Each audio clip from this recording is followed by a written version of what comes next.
back to Informed Sources. Tennessee Governor Bill Lee continues to tout the state's new education funding plan known as TISA. That stands for Tennessee Investment in Student Achievement.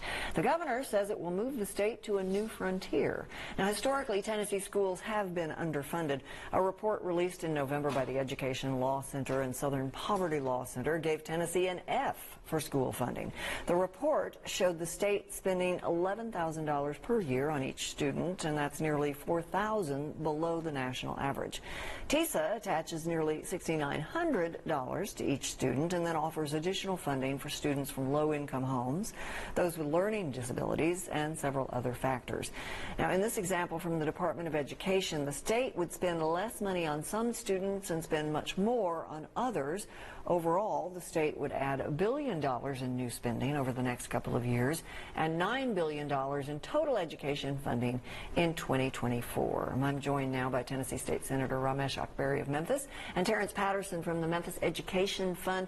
They're having an event, in fact, next Tuesday where you can get your questions about TISA answered. Although, do we know everything about how it's going to work yet? Is there still some cloudiness? So we have the template. So that's a start. And there are a lot of the framework that's in place, but there are still some things that are going to be sort of built on the way because this is a new rollout. You were on one of the subcommittees.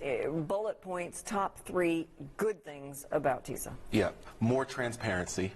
It's an easier formula for the community to understand. The old formula was really complex. It had 40 or 50 factors, and if you asked me how to calculate funding, I couldn't do it. No one probably could do it.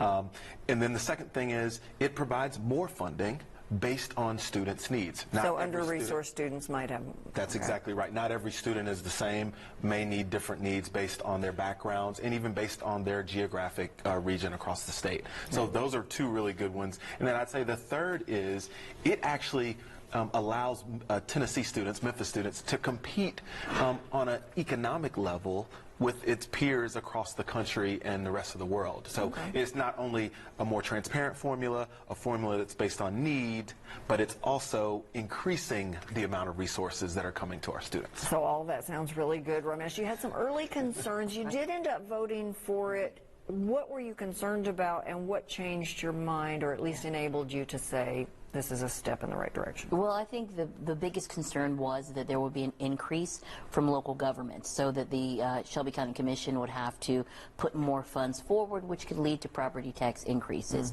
Now, we have seen several different models that show that that's not something that's going to happen right now. The current maintenance of effort is already higher than whatever TISA would require, and so at least a decade out it will not lead to any increases from local. So that was a big deal for me. Yeah, because right now certainly especially folks in under-resourced communities do not need another bill. Yeah, exactly. You don't need any property tax increases. Does it do enough, or do you consider it a step in the right direction, or is it perfect?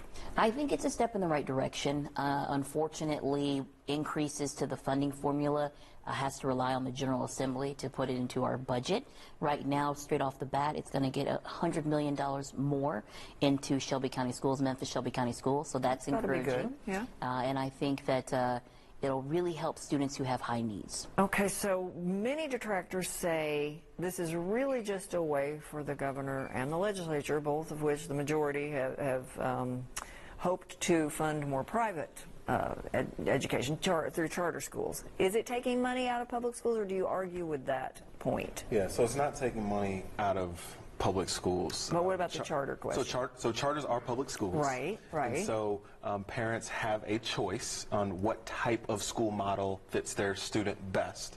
And so this new formula does allow for an allocation for charter schools. But I think the important point that does get missed is that charter schools are not public schools, but they are. They are public schools. Yeah, they're not private. They're not private. They're run by private companies, though. Is the accountability there for the private companies that run charter schools? So they are run by nonprofits. They have, but yes, the accountability is there. They have to take the same testing that regular traditional public schools have to take.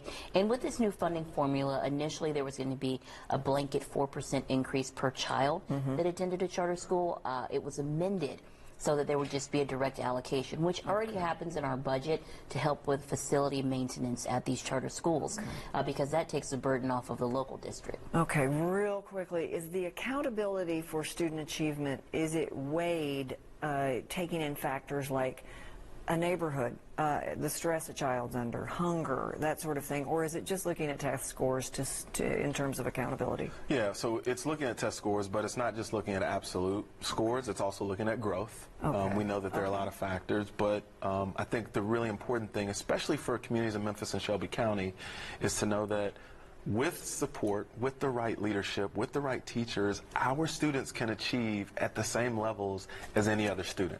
And I think if we have that belief and we make sure that we work closely with our legislators to increase that funding and make sure that there's accountability, we can get there. So it's not just about the absolute test score, it's about growth, but it's also about supporting students outside of the classroom as well. And that is much needed in Memphis and Shelby County. Thank you so much for your work and your service to the community. And next Tuesday, we've put the information on the screen. There's a virtual town hall meeting where you can get your questions answered about TISA. As Terrence said, maybe not all the answers yet, but it is a start, and we do need to understand how our classrooms are funded. When we come back, reaching out to inner city communities, we'll talk with the Greater Memphis Chamber's efforts. They're changing some things to address the concerns of business owners and community stakeholders in many underserved areas. That's next on Informed Source.